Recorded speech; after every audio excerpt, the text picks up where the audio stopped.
Our YouTube channel posted that we were going to be going live soon when I first popped on it. They waiting on us. Just They arguing in the comments right now. they're like, where are these fucking guys at? They ain't gonna never show up. What up, chat? What up, What's chat? good, chat? Hello. To That's my what you got to beautiful say wife. on YouTube. Yeah. Y'all keeping track of this USA versus Canada game, or are we gonna talk about that? I've got it on. Oh man, USA just scored. What they playing there? The Hockey. nations Oh. face off. This is the championship. USA versus Canada. I wrote a whole story about it. Okay, well, yeah, we can save that for later then. Yeah, we'll talk about it. There's not a lot to talk about in sports today. So Not a whole lot at all. I brought old shit since we took a few weeks off, and then and some new shit. Yeah, might have to do an elimination chamber recap next weekend or whenever that is. Is that this weekend? Isn't it? No, it's next weekend. I want to say it already. I got some Yeah, man, WrestleMania is kicking into March gear. 1st. Yep, it's almost time. Yeah, I think Get they're over going it. back. Excited.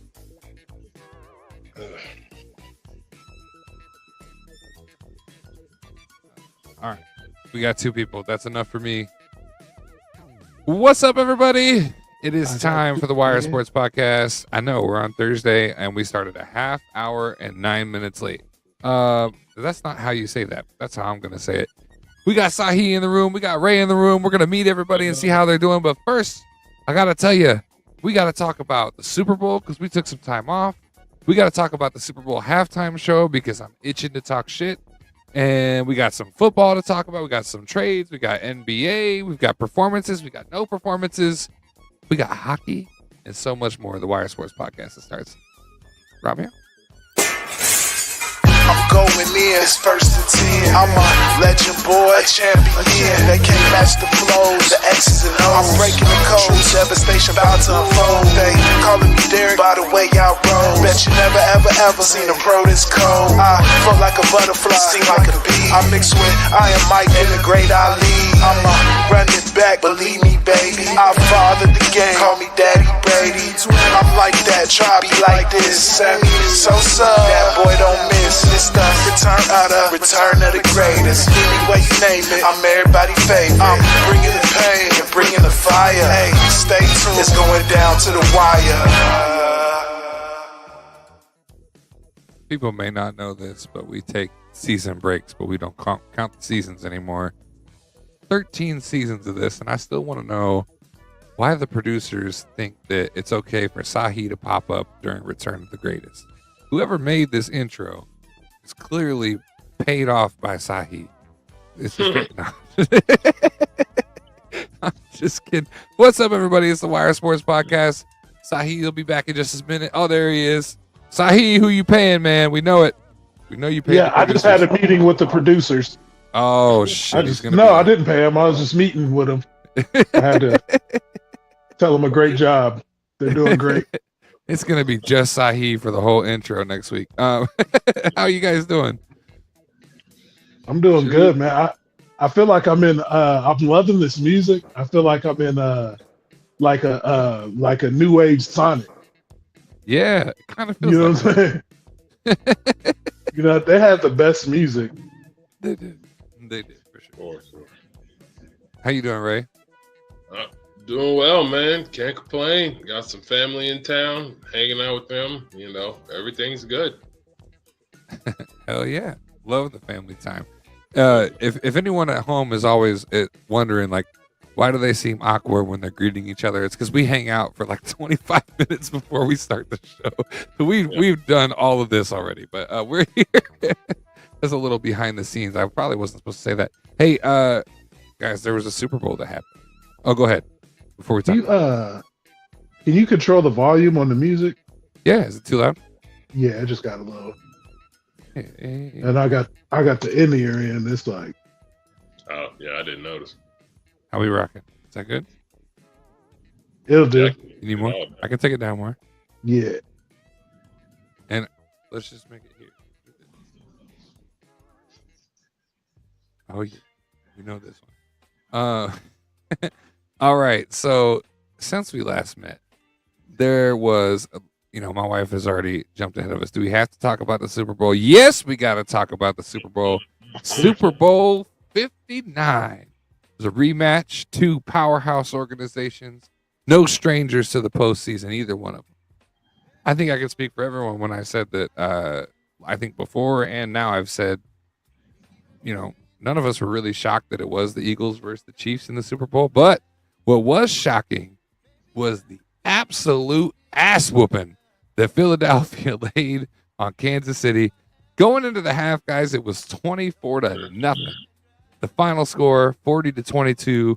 The Eagles came away Super Bowl champs, dashing the dreams of all those Chiefs fans that were looking for a three-peat. We're going to get to the halftime show as its own story today. It's something we haven't done before. I think we'll start doing a halftime show recap every year. That should be fun. Jalen Hurts, he balled out, man. 17 for 22, 221 yards passing with 2 passing touchdowns. He laid another 72 yards down on the ground with 11 carries for another touchdown, only threw 1 pick in the game. Now, granted, Pat Mahomes was Pat Mahomes. He did go 21 for 32. He was 257 with 3 touchdowns. He had 2 picks. Albeit, all of that happened in the second half. Too little, too late. Guys, this was a massive surprise to me, to a lot of people. To what do you attribute the success and dominating nature that the Eagles displayed, and what do you think went wrong for Kansas City? I know post-game, Patrick Mahomes hopped on and said it just wasn't our day. Was it just not their day, or what do you make of the Super Bowl? Whoever wants it first. If I wanted to be a dick, I'd say it was the curse of Donald Trump, but I'm not going to say that. I'm just going to laugh about it. But no, the Chiefs' problem, all year has been their offensive line, and Philly found a way to exploit that. I thought going into the game, if they could heat Patrick up a little bit, I thought they could disrupt the rhythm that Kansas City had built over the second half of the year. I didn't think it was going to be a blowout. I hoped it would be a competitive game, but, Philly just showed, they didn't even have to blitz. They did all that pressure with 4 men. That's their defensive line. That's it, and it just goes to show that, anybody can be beaten. It's any given Sunday for a reason. The 2007 Patriots, who were thought of as the best team in the world at that time, they got beat too.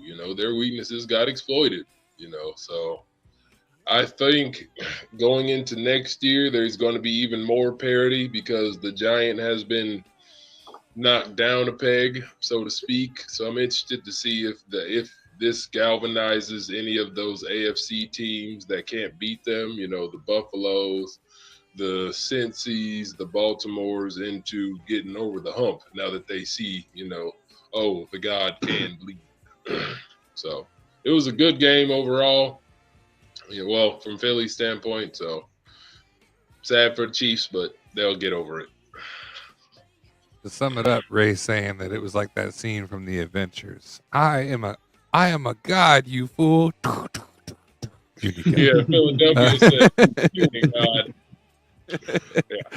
Sahi, what did you? Oh, well, first, my wife said that she likes your logic, Ray. She likes the logic. It was all Trump's fault. Hey, man, we'll get there. I won't say it, but it did give me a certain part of satisfaction that they lost just because of that. I'm sorry. Sorry, Jordan. I love you, but we're gonna get a chance to take a shot today. Sahi. Yeah, I didn't really know much about that Trump stuff until after the game.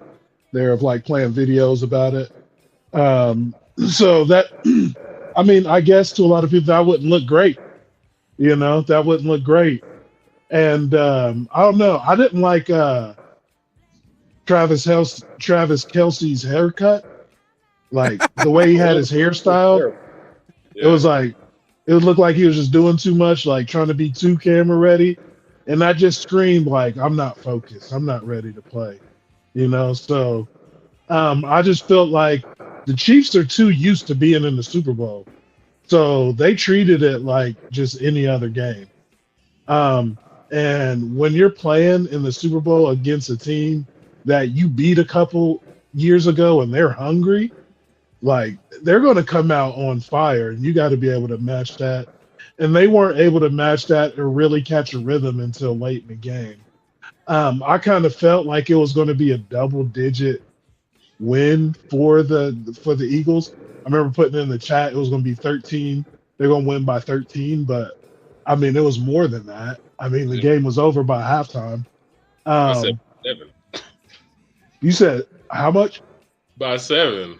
Yeah. Most people had a one-score game. I wanted to say too. I knew that the Eagles, or I didn't know, but I was predicting the Eagles, not the Ravens, the Eagles would win by 2 scores or win easily, and they won more than easily. Because the Eagles, they're that scary, scary, scary playoff team.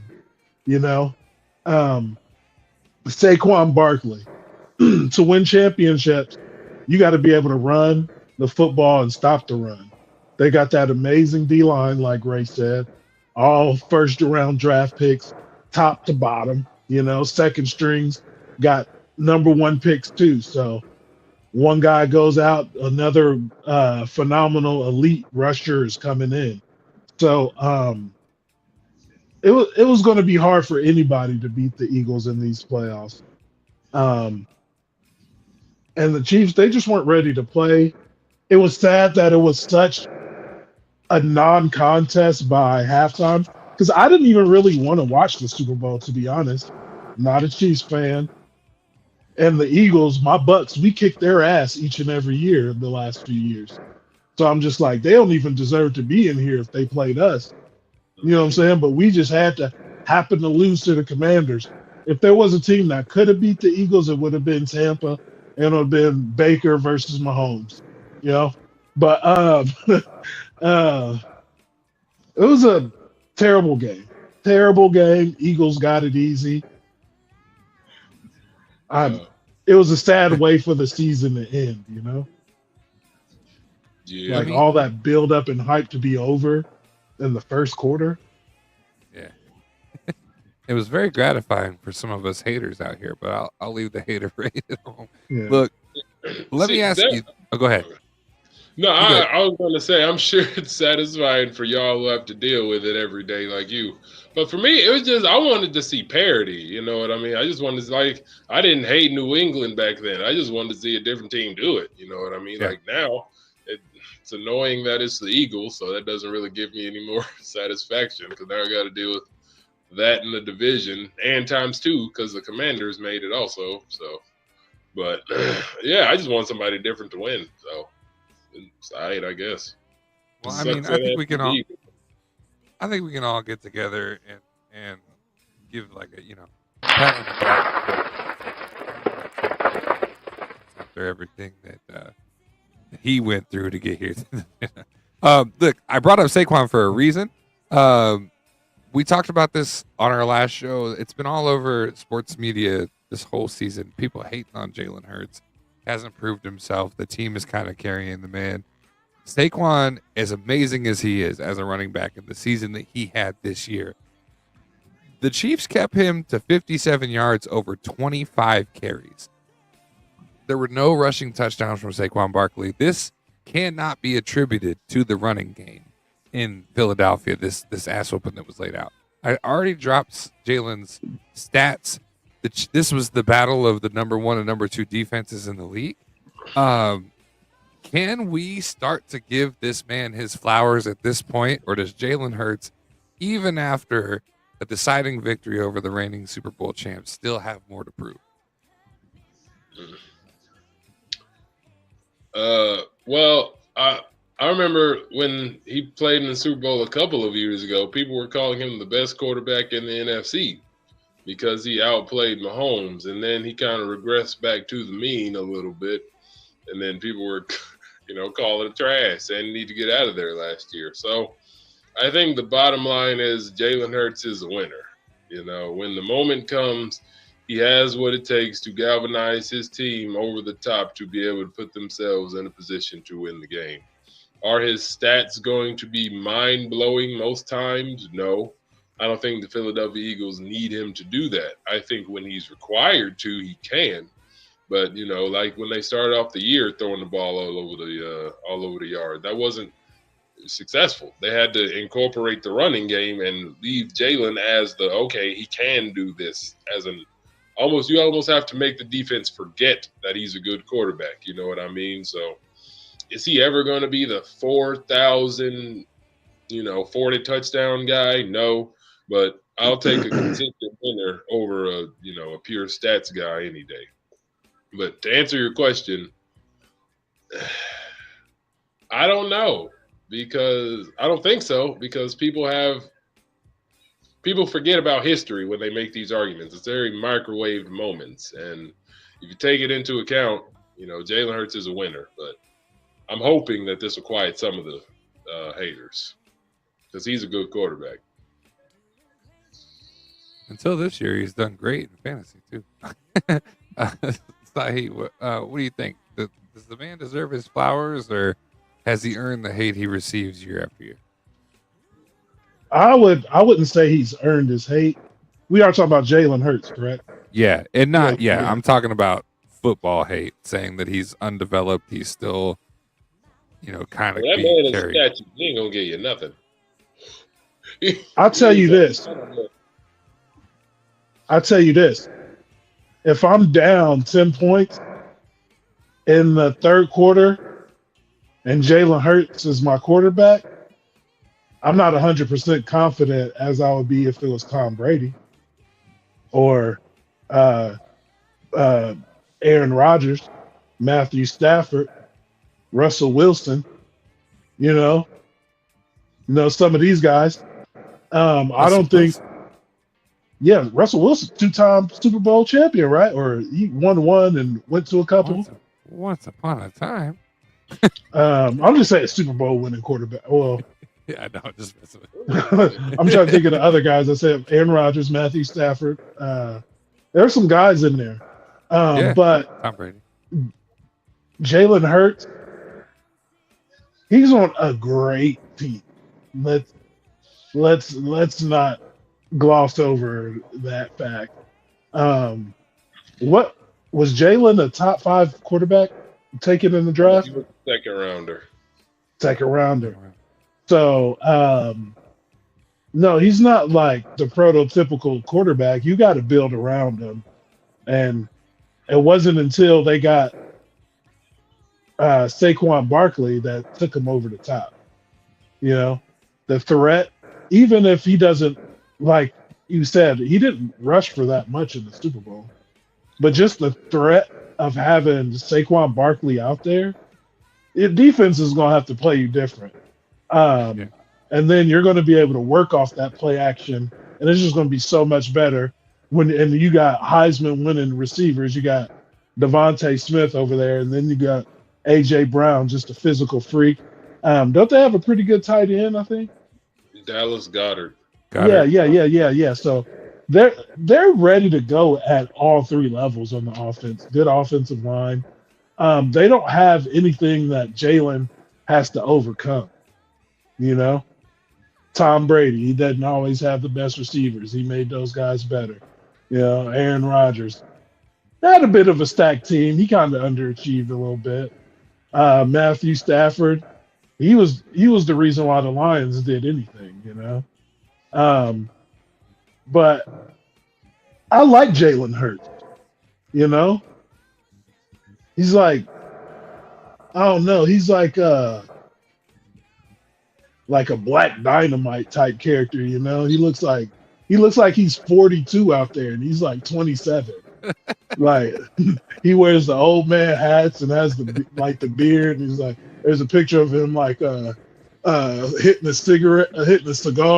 He looked like he about to go on a crime scene and Sherlock Holmes some shit. He don't look like your NFL quarterback, but I mean, you said what? Indubitably. Right. That's what I'm saying. He talked like that. You know what I'm saying?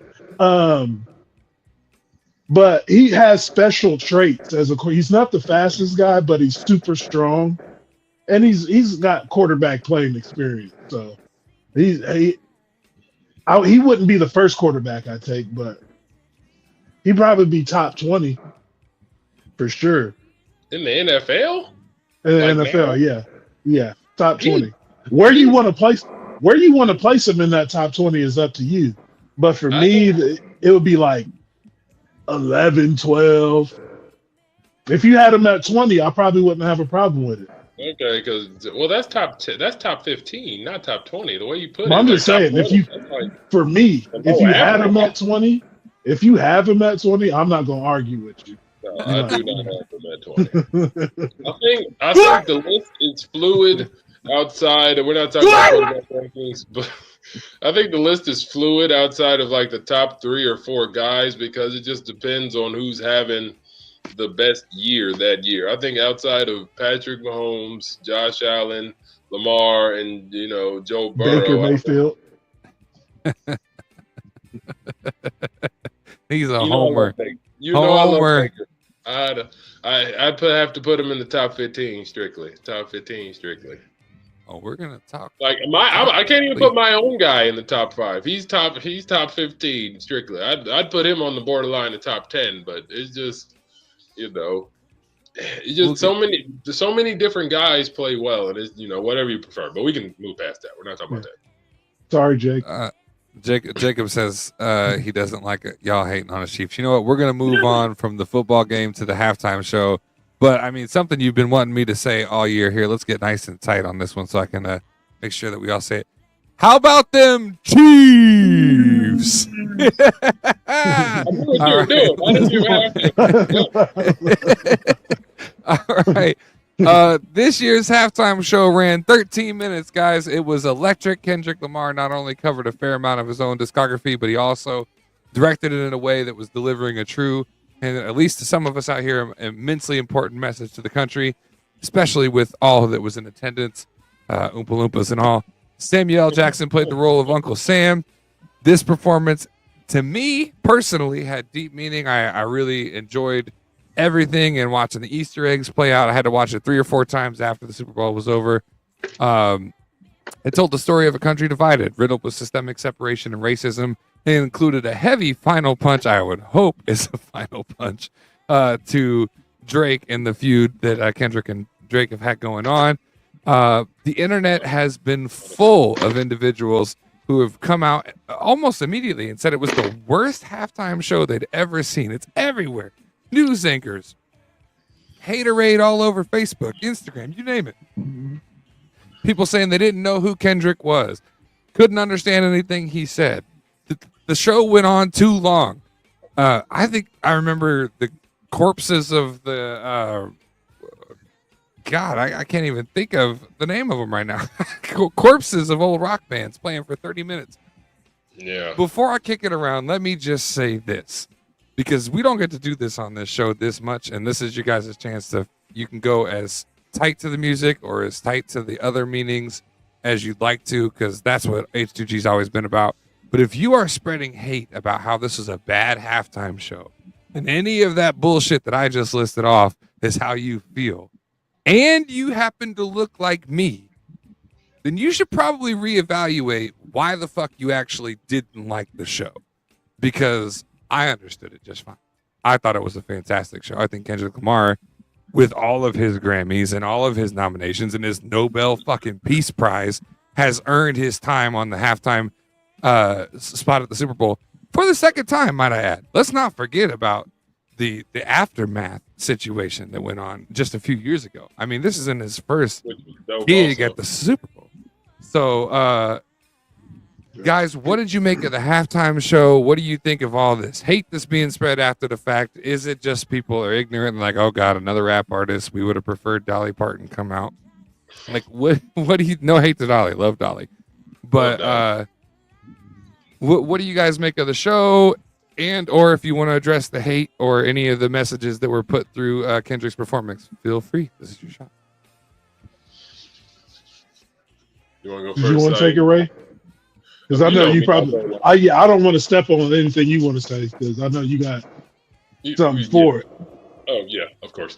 I watched like everybody else, and when he first started performing, I'm not gonna lie, I was like, I don't get it. And then I started to watch, and then I rewatched it, and then I started to learn the meanings behind the things that he was saying. And obviously, if you're not open to learning things, anything that you don't like or makes you uncomfortable is automatically bad. And I have learned as a black man navigating this life that a lot of people lash out with their hatred and their ignorance first instead of learning what it is they don't know about.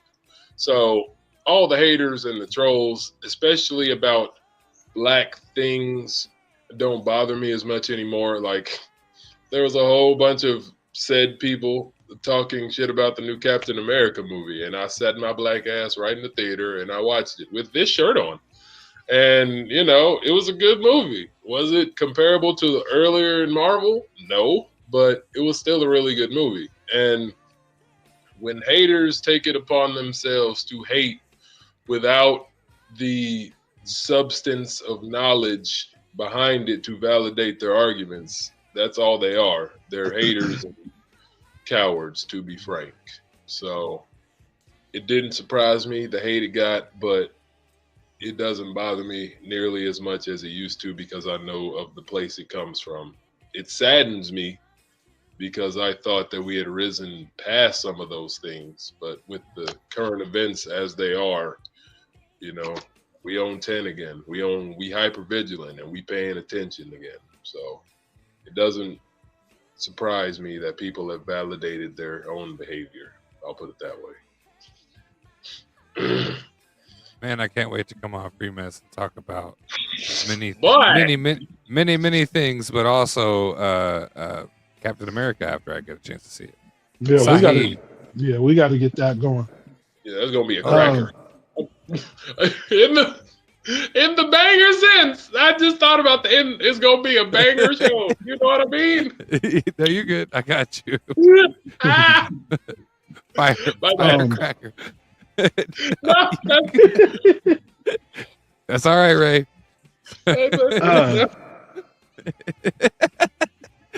Sorry, go ahead. This is what I'll say. The first thing when it first started, because I was excited to see Kendrick Lamar perform. I just didn't know how he was going to perform, and then when he started, I was just like, "Yo, what's going on?" Because he had Samuel L. Jackson pop out, right? And I'm just like, "What the hell is going on with Samuel L. Jackson?" And I thought that was pretty cool. But the most cool thing about it was he did like 95% of that performance without a backing track for his verses and all that. He was really out there rapping.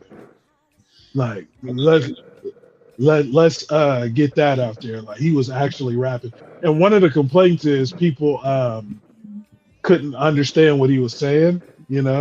Like what is he saying? So I think in that kind of situation, I don't know, like, kind of put lyrics on the screen or something, but maybe not. I just heard like a lot of people saying like, "Oh, that was terrible.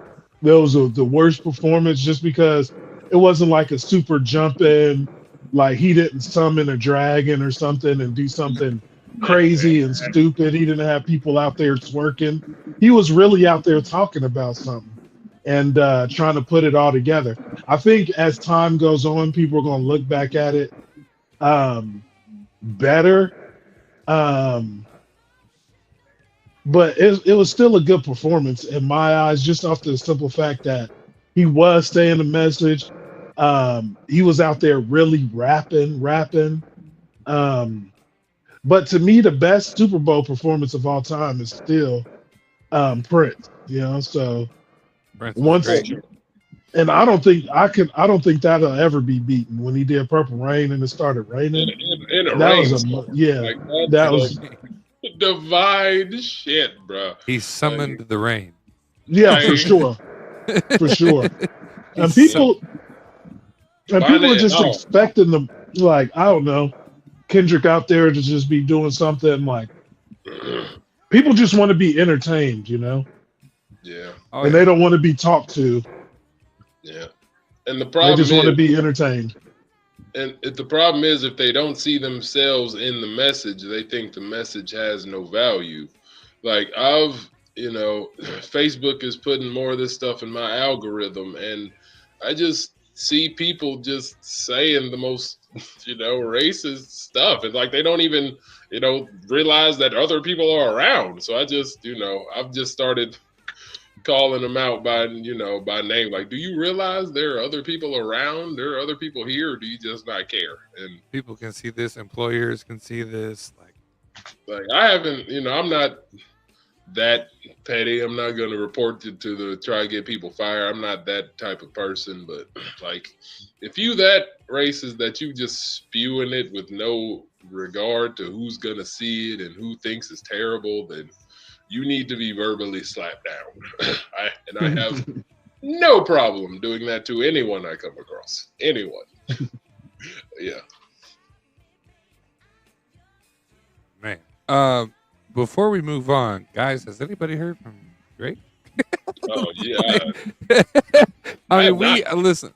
Not on the air, but definitely in our friend group, we have talked about rap battles, and we know that Eminem sent MGK to a whole nother genre. But like, has anybody heard from Drake? Because like, he won Kendrick won every Grammy that he was nominated. He had a clean sweep. Every Grammy he was nominated for Not Like Us. And then he said on national television, "Hey Drake, I hear you like him." Yeah. 30 billion people or whatever it was. Oh, that's a killer. It's a killer, man. I mean, look, there are conspiracy theories out, like, oh, the music industry's plotting to get him off the top spot because I don't know if there's been a sustained peak like this in music. Like, y'all are music historians too. Like, maybe Michael Jackson, because he's been, like number one for like life. But like in rap, like, I just don't know. So maybe, but I also think when you're kind of a douchebag, which Drake is kind of a douchebag, like, it doesn't take much for people to want to knock you off your spot. And I don't know if you saw the video of him coming out on one of his performances with like a bunch of holes in his hoodie and they were smoking or something. Have you seen that? I have not. Drake did? Yeah, he's like walking out on stage in like a hoodie, but there were like bullet holes in it, assuming like he couldn't dodge the shots, but he was still alive or something. And I was like, it's like, I'll always be a fan, but it's like, I don't even see him the same way in my mind, which is sad because like, oh man, you're like, Kendrick just murdered him. Like, I don't know. I don't know if he can come. I don't know if he can come back to the same peaks and heights. He might have to. He might have to go to punk rock, man, emo rock. He might have to go back. He might have to dye his hair pink. Now he might have to go back to Aubrey Graham and start acting. Yeah. Might break that wheelchair out. This summer, you thought it was over, but Degrassi comes back for what? The 20-year reunion. Like, oh shit, Drake's acting again. Last take on this. I've liked some Drake music over time. My wife and I talk about this frequently. It kind of sucks when people that like you did like their art for a while, and then it comes out that they are into some fucked up shit. But I've always found him a little bit of a liar because he did not start from the bottom. He started from Degrassi. Now he's here. You didn't have it that hard if you were famous at 14. Okay. So he might have. I don't know everything. No, he didn't. Somebody else wrote that song. That was really from the bottom. Yeah, for real. Yeah, and he stepped all over him to get famous off of it. All right, so I know there's never been a shortage. I wish Trey was here for this story. Should I push it back? Do we think he's going to make it? I hope he's driving safe. Trey's driving through some really bad weather right now, so we're all hoping he gets home nice and safe. The Jets made a big announcement this week. They're going to move on from Aaron Rodgers. Aaron has not, as far as I could see today, come out with what exactly it is that he plans to do. I did miss a comment. 13 minutes, you say. Okay. There was some speculation that Taylor might jump out, but there was a more important message to be told. So that would have been fun. That would have been funny as hell if he did Bad Blood and Taylor just came down from the skybox. Yeah, that would have been dope. It would have been dope. I'm a straight white man that loves Taylor Swift, and I would have got down to that. The Jets are going to let go of Aaron Rodgers. I hate the talk that I'm hearing. The talk that I'm hearing is that most people think he should consider solving the issue in Pittsburgh. Oh yeah. I don't think so. Aaron Rodgers, the big injury gap aside, he's not been in the top 20 QB lists for me or any other statistician for like at least 4 seasons, right? Like even when he was still at Green Bay, he was on the downfall. And to Sahih's credit, he had weapons. He had opportunities to do well before he left. He threw his temper tantrum. He left. He got out. He went to the Jets. He got hurt. Nobody wants to get hurt. He came back, and he was garbage. The Jets did better without him. It's just a fact. What do you guys think of Rodgers taking a step away is question 1. Question 2 is Aaron Rodgers really the key that finally re-unlocks the success in Pittsburgh? Or does this just make Pittsburgh the NFL's quarterback retirement home? Like, are we just, we tried out Russell Wilson. That didn't really work out. Let's try out Aaron Rodgers in his 41st year on this world. He's not Tom Brady. We'll be clear about that. Do you think Rodgers should go to Pittsburgh? Do you think he'll find a new home? Or do you think it's time for him to hang up the cleats? What do you think? I think Aaron Rodgers leaving the Jets is the right thing to do. It just sucks for Devontae Adams. Devontae Adams has been trying to follow Aaron Rodgers everywhere, and Aaron Rodgers has just been so elusive. He did get to play with him, but that was after, everything had fallen apart in New York.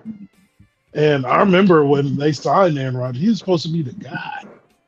Jets are going to the Super Bowl favorite. 4 plays in, it's done. But on the point of him going to the Pittsburgh Steelers,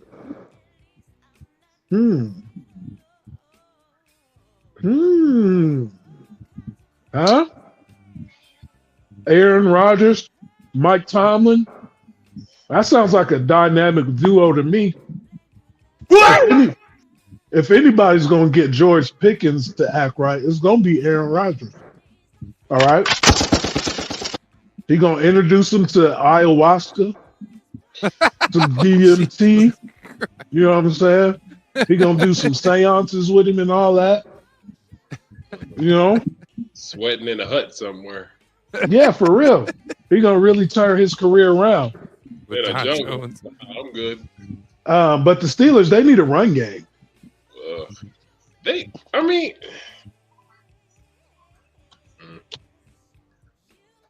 you go. The Steelers, they need that ground and pound, Yeah. They need. I wish Scatterbo was coming out this year in the draft. Is he not? No. Travion is. He got too much fame from the bowl game, so he's gonna get money in college. So he said, Travion. nah. Travion Henderson wearing black and gold. I could dig that. Definitely. Oh, my bad. No, go ahead. I was just gonna keep rambling. Oh, but no. I don't think Aaron Rodgers' ego will let him go out like that. Like, it's different. Tom Brady lost, but he still had a really good year. You know what I mean? So, yeah, I don't think Aaron Rodgers' ego will allow him to, not make the playoffs 2 consecutive years, all that stuff. But as far as Pittsburgh goes, I mean, it kind of makes sense. I hate to say it, man, but Mike Tomlin is he's the clear leader of that franchise. So there ain't gonna be no, oh, I need to bring some people in. Oh, I want this guy. I need this guy. No, they're gonna do it the way Mike Tomlin wants it to be done, and you can either get with that or you out. And I do believe there is a large level of professional respect between Aaron Rodgers and Mike Tomlin. So I do believe Aaron Rodgers would act accordingly, if he got into that situation. But if he's in a situation where he doesn't respect the people above him, then he's going to do what he did in New York. He's going to demand things. He's going to do this because he's Aaron Rodgers. And like Russell Wilson, to a degree, you have to humble that out of him in order to get him to be one of the team again, because he's not that guy anymore, just like Russell Wilson wasn't that guy anymore. So I think if he can actually act right and limit some of those off the field distractions that made New York say, hold on, then yeah, I think he's still a serviceable enough quarterback. But it's just the lack of leadership with the young receivers. It's the undermining the head coach. It's the weekly media appearances, spreading your conspiracy theories and, stuff like that wears on people. So, and you don't have the on the field production to warrant that level of distraction. So I think he can get it done. I'm sorry. Yeah, that was it. You know what quarterback makes less noise, has better stats over the past 4 seasons, and could be a great option for Pittsburgh? Justin Fields? Justin fucking Fields. He's already there. Trey when you need him? Justin Fields is already, yeah, Trey would be hating on me for this, but you know what? He's got better. And Trey, I know you might be listening to us in the car. This is the ultimate battle, because you throw hate on Justin Fields here and there, but you have committed your life to hating Aaron Rodgers. So what do you do in this situation? Listen, I don't know, but to your point, what you got me thinking, Ray, and you may not like this, but there is a place where Aaron Rodgers could go and mingle with upper management and whine and get his way a little bit. It's a little bit south of Pennsylvania. Actually, southwest of Pennsylvania. South of me, actually. About 8 hours directly south of me is a town where they don't know what the fuck they're doing. No, I don't want it. No. Dak Prescott is a fucking saint. No, don't get rid of Dak Prescott for Aaron Rodgers, please. It might happen. I'll take his slightly, I don't even know what condiment Dak Prescott will be, but I'll take his slightly flavored version of that versus Aaron Rodgers. You don't know what you're gonna get. I'm good. Oh shit. Okay. Peanut butter. Yeah, I'll take his peanut butter ice cream. How about that? I'll take his peanut butter ice cream over whatever else. The smorgasbord. No, thank you. All right. We'll get to the hockey game in a minute. I want to talk one last football. We got a hockey and then a little bit of basketball before we head out. Super Bowl week, as you can tell, very exciting. Lots to talk about. A lot of big changes. Another thing happened during Super Bowl week, and I wish we had Richie here to talk about it, because after several seasons, 8 seasons, if I'm accurate here, Myles Garrett has come out and said, you know what? It's time to move on from the Cleveland Browns. I've got from NFL.com. Thank you for providing us with the story. We don't make any money here on YouTube, so please don't try to pull up Facebook on us.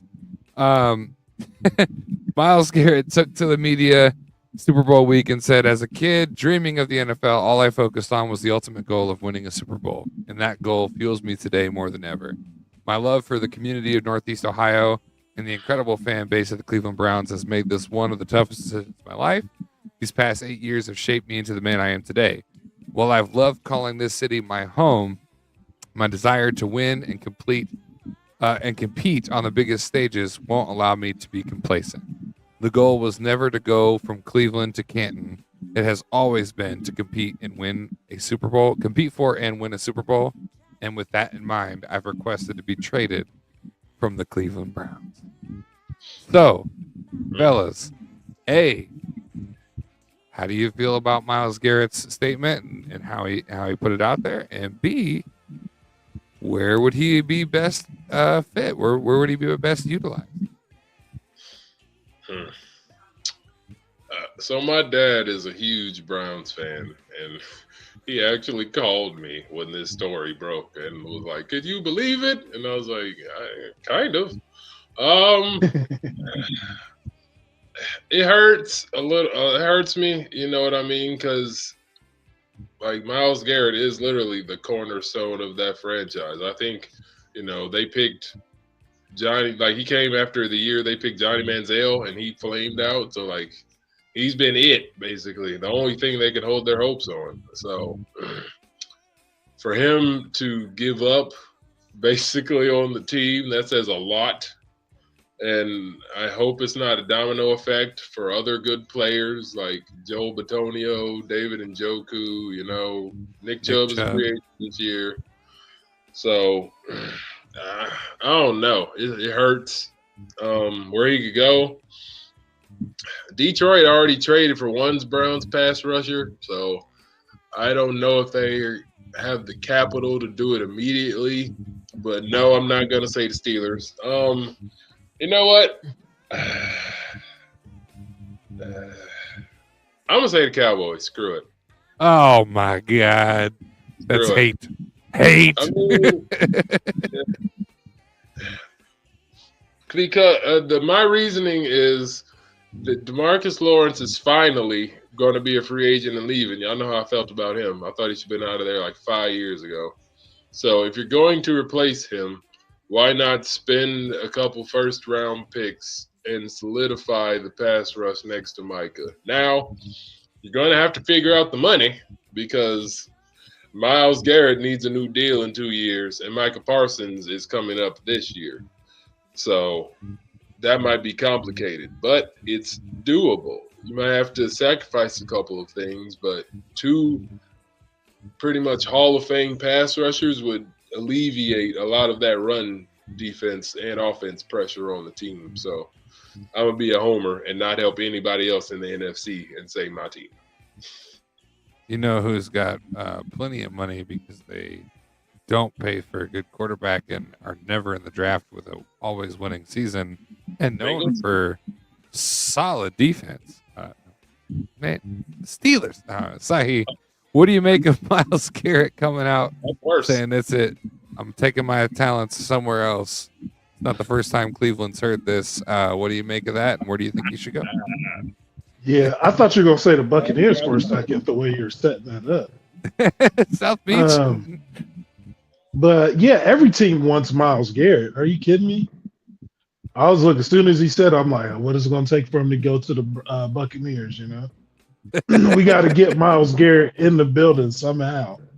But the unfortunate thing about that is he can request a trade all he wants.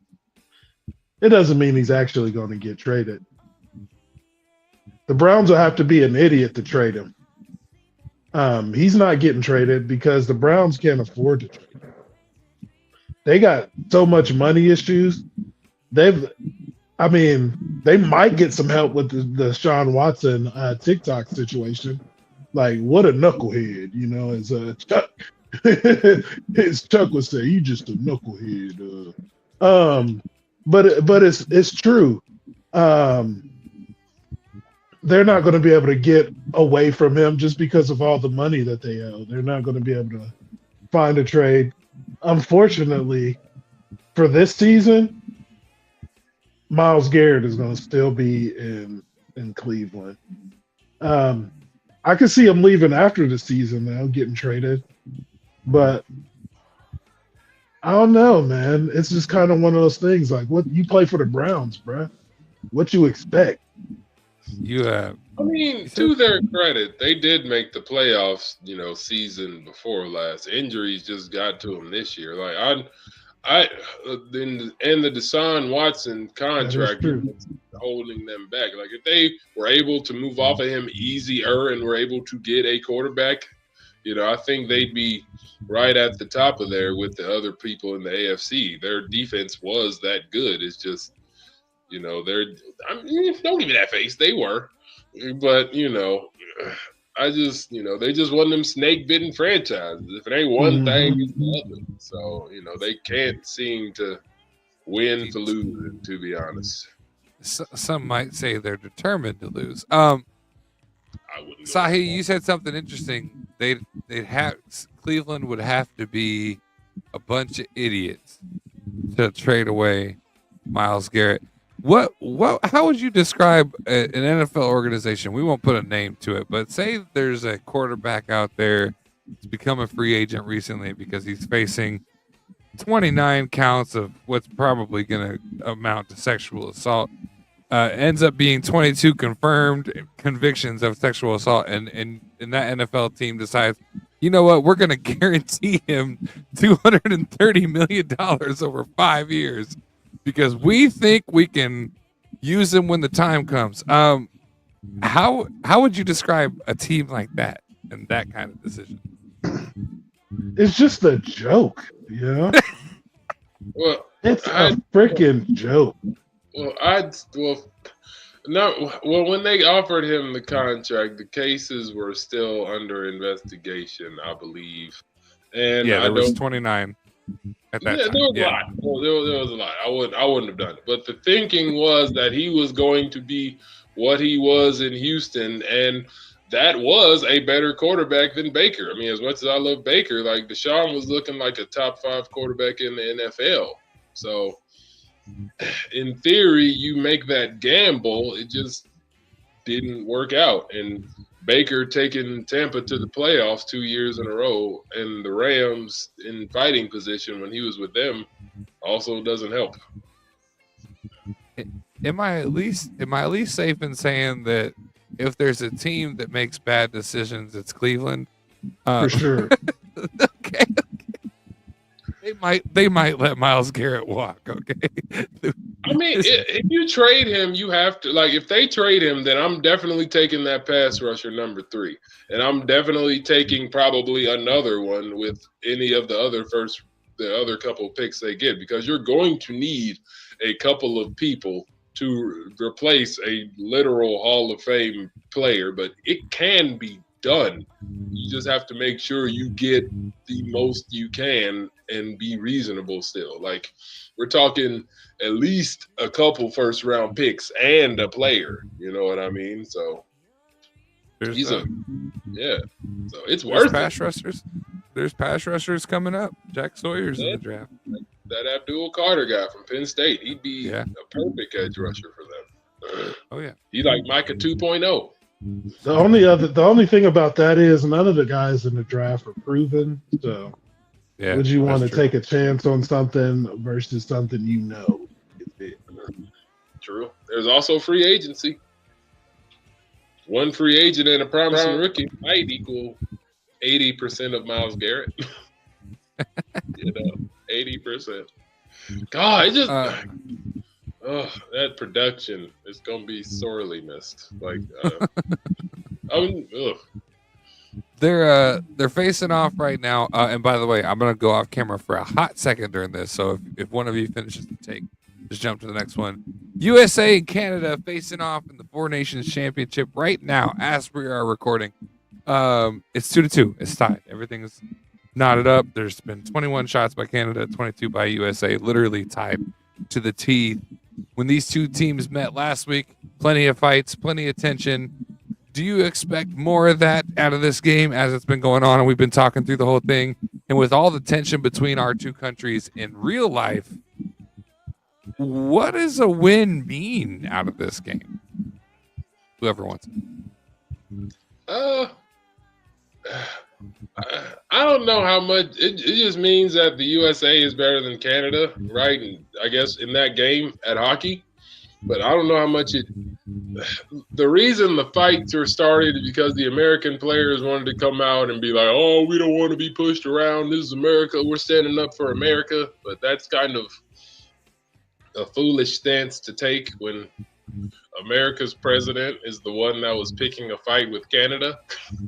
So traditionally, Canada has always been superior to the United States at hockey. So this would just prove that we're catching up, which is a good thing, I guess. USA likes to be number one at stuff, so we taking other people's sports and making us number one, America. But no, and as far as the other stuff goes, that only means something to people who think it's okay to call Canada the 51st state, which it's not. It's a sovereign nation that has its own history and government, and poo-pooing on that to make a political point is kind of stupid, in my opinion. But that's what really is a Canada, though? Like, what do you mean? What is a Canada? Like, what is Canada? What's Canada really doing for real? They producing syrup. They got the Raptors. They got some fine women in Toronto. I've heard. I haven't been up there to see for myself yet, but Canada's our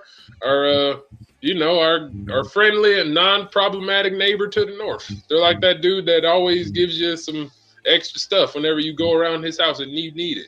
They're like our friendly neighbor. And I don't know why you would pick a fight with somebody who's supposed to be your friend, but that's not friendship to me. I don't get the whole thing of what's the deal with Canada? Like, why are they mad? Well, they're mad because Donald Trump tried to enforce tariffs on them, which he doesn't even know what they do. Hell, I don't even know, honestly, fully what they do. I just know that they provide an extra expense that's not needed. You know what I mean? Like, it puts extra strain on the country that it doesn't need to have. And I'm explaining tariffs terribly, but basically, aren't tariffs like extra you have to pay to like export and import stuff? Yeah. So like the cost of that is higher. If you don't mind, I can give you the breakdown because everybody's. No, actually, I do mind. So all right, I'm just going to think how I believe. That's because you're in Ohio. We got to get you out of there, man. Listen, I think a lot of people are confused about tariffs, and that's why they voted the way they did.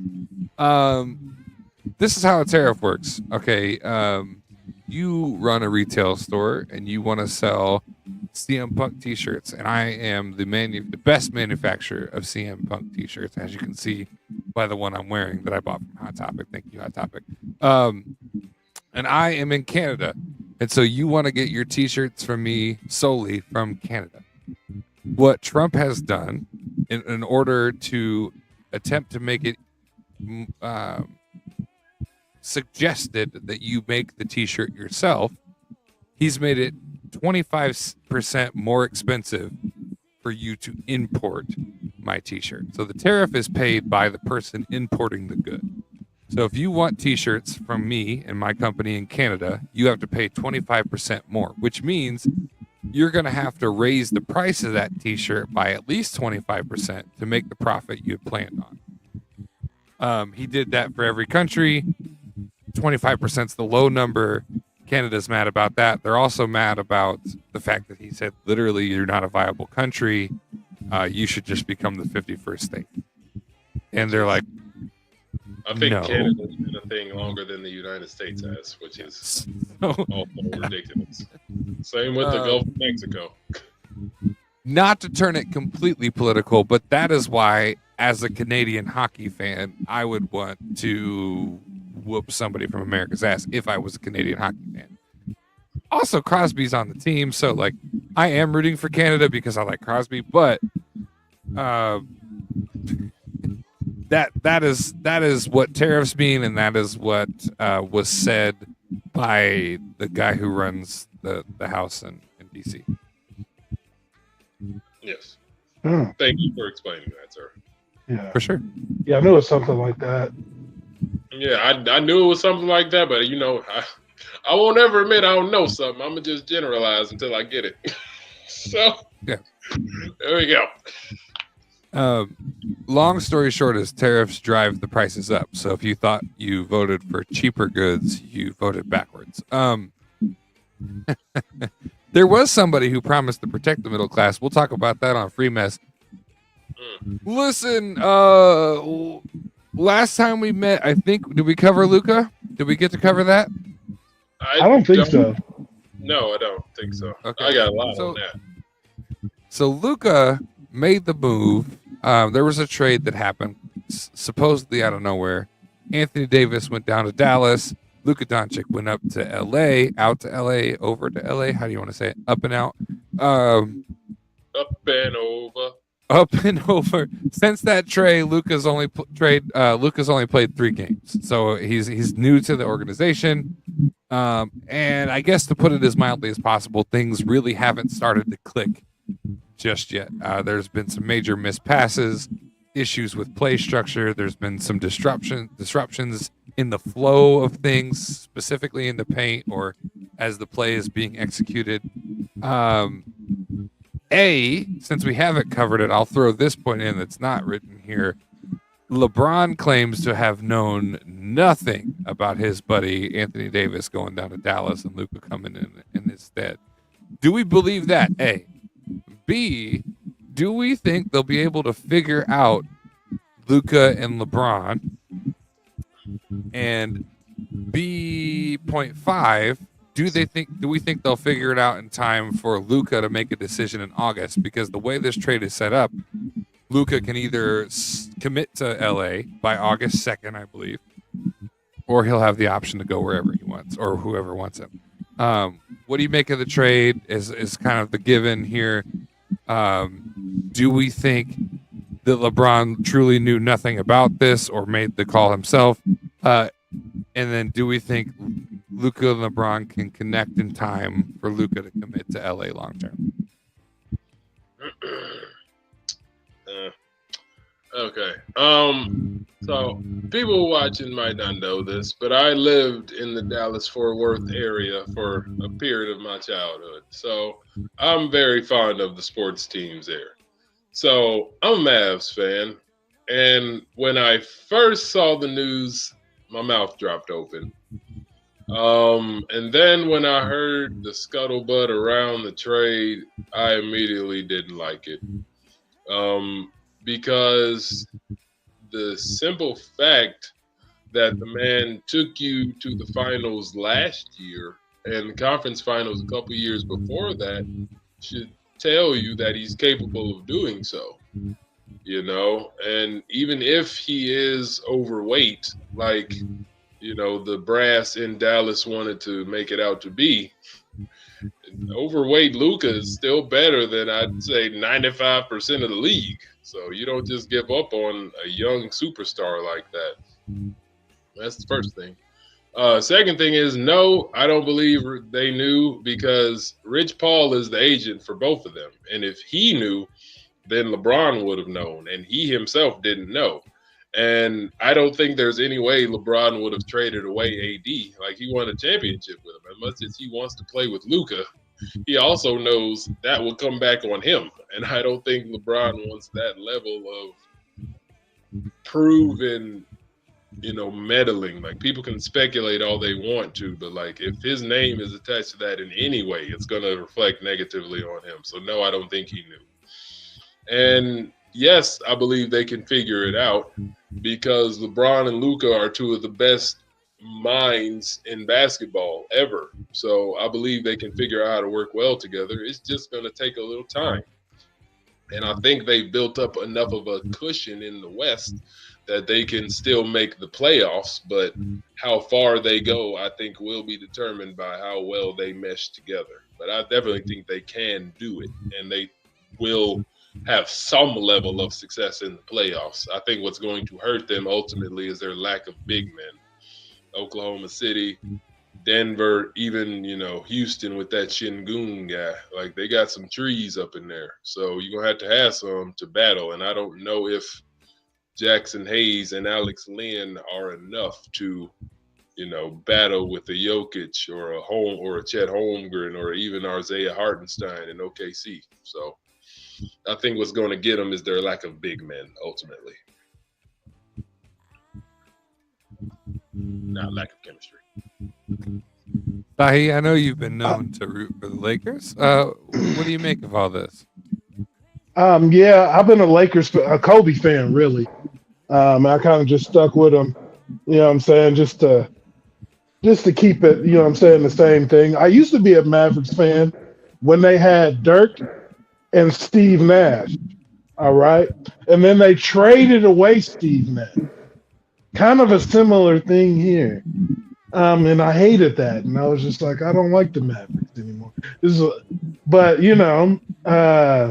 I'm not like huge on like teams in basketball as I am on football. But to say that LeBron didn't know, no way.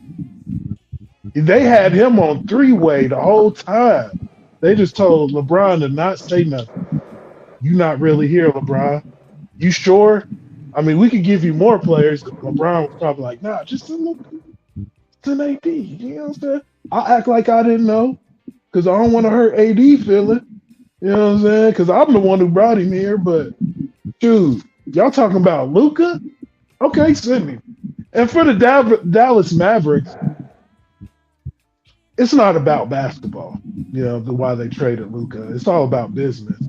It's a lot going down there in Texas, especially with the way gambling and all that is working. So the Mavericks are trying to do this for business purposes of their franchise. They're not in the business of winning championships. They're in the business of making money. So and it's like, look, he's a foreign guy. You know what I'm saying? He's probably had like different views of opinions with management. And you got to think you're in Texas. You know what I'm saying? It don't get more American than Texas. So I just think it's all business. So it's a lot to this trade. LeBron definitely has something to do with it. Now, will they be able to figure it out? Of course they will. You know what I'm saying?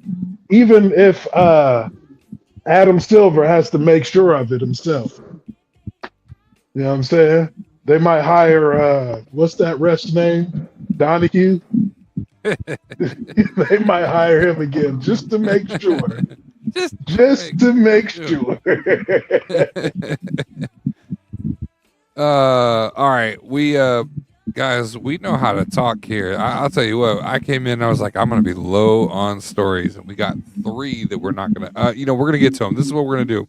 We're gonna bring back the one shot, because here soon it'll be one shot for sure. True one shot. I'm sorry. Yeah. Because it's almost 11. I'm tired. No, you're good. You know what? Let's cut the 2 basketball stories. Next week we'll talk about Wemby's out. Wemby's out with a blood clot in the shoulder for the rest of the season. Bobby Portis Jr. over at the Bucks out for the next 25 games. Illegal PDEs. Yeah. Well, maybe the painkillers were more than painkillers. That's what we're going to talk about next week. Let's do this. This one can be a quick one shot, and then we're out of here. Earlier, we might have already covered it slightly, and I'm doing this for Ray because we didn't get WWE in early in the cut here. We may have already covered the fact that John Cena announced this is his last year with the WWE. He's on his farewell tour. It's all going to come to an end. I've heard it 2 ways. I thought I heard him say that it would end in December, but everything online says it's going to end at WrestleMania. Now, he kind of came out and said, my ticket to WrestleMania lies in the Royal Rumble. Keep in mind, the man has a record. He's tied with the Nature Boy Ric Flair. Give me 2 stomps on Ric Flair. Woo. No? Okay. For 6. There we go. He's tied for 16 WWE titles over his career.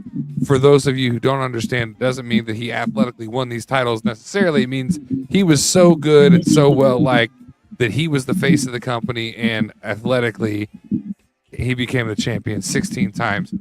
He had a chance at the Royal Rumble event to punch his ticket to WrestleMania. At the main event, he would have had his choice of which champion he would head after. And he was unseated by main event Jey Uso. Yeet. Big fan. Love that we got a guy like Jey Uso in that spot. We'll talk about that on a later date. But that means no guaranteed spot for John Cena. Although kayfabe and other things say that he's going to get his spot because it's his last match. Jey Uso did challenge the world heavyweight champion Gunther to WrestleMania, which means that Cody Rhodes, the American Nightmare, the WWE champion, the belt that if John Cena won it would make him a 17-time first ever to do it, is wide open. Could take the match. Do you feel that over this career that John Cena has had, you can't see me, don't quit, Mr. Money in the Bank, Mr.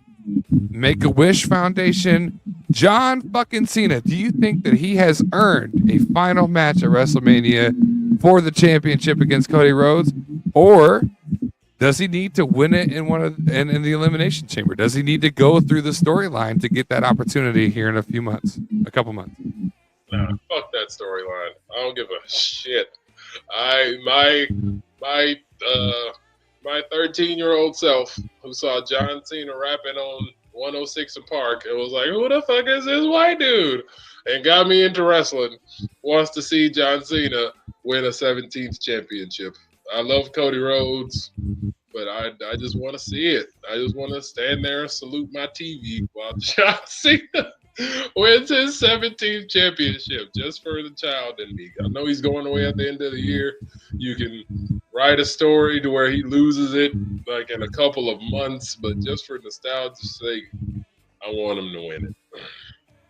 Bring back the open challenge only for the WWE Championship. Let it run. The time is here and the time is now. Sahi, I know you're ready for bed 1, but 2, I know you know John Cena. I know you know you can't see me. After all these years in the industry, he's hanging up the hat, at least for wrestling, maybe focusing on his Hollywood work. Do you think he's earned an opportunity to break the record and be the 17th-time WWE champion at WrestleMania?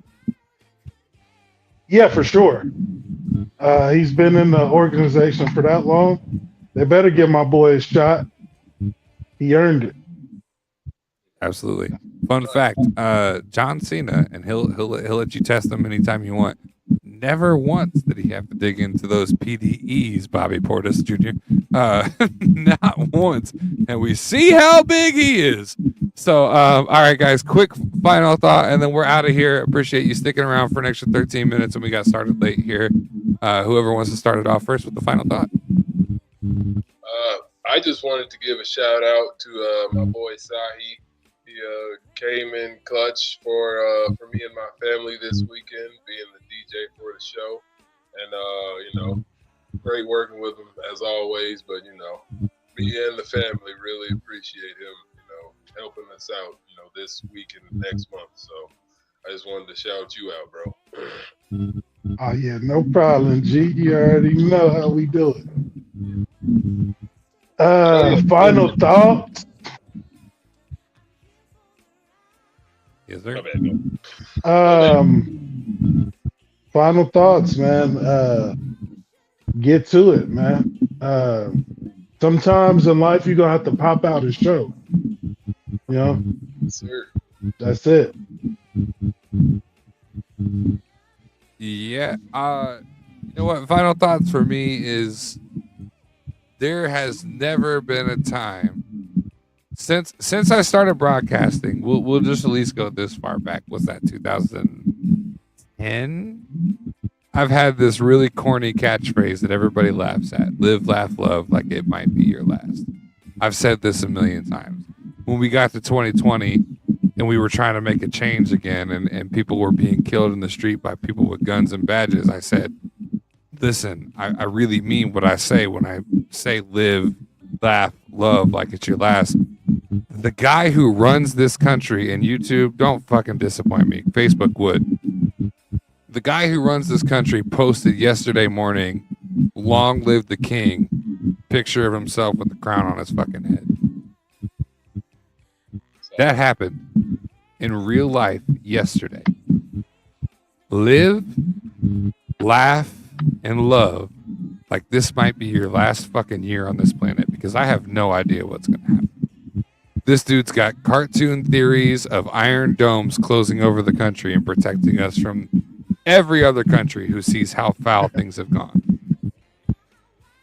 And that's an executive order. This is your friendly neighborhood white guy saying you've got it wrong. Pay attention to the people around you. Live every second like you might die tomorrow. Love everybody around you and try to laugh at it, because there's nothing else we can do at this point.